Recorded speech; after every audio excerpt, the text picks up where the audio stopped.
নমস্কার। আজকে আমি আবৃত্তি করব কবিগুরু রবীন্দ্রনাথ ঠাকুরের লেখা ইচ্ছামতি। যখন যেমন মনে করি তাই হতে পাই যদি, আমি তবে একখানি হই ইচ্ছামতি নদী।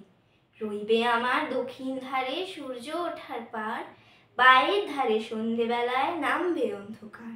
আমি কইব মনের কথা দুই পারেরই সাথে, আধেক কথা দিনের বেলায় আধেক কথা রাতে।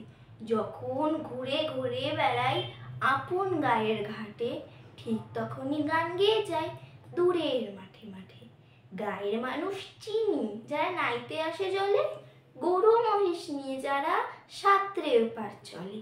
দূরের মানুষ যারা তাদের নতুন বেশ, নাম জানি নে গ্রাম জানি নে, অদ্ভুতের এক শেষ।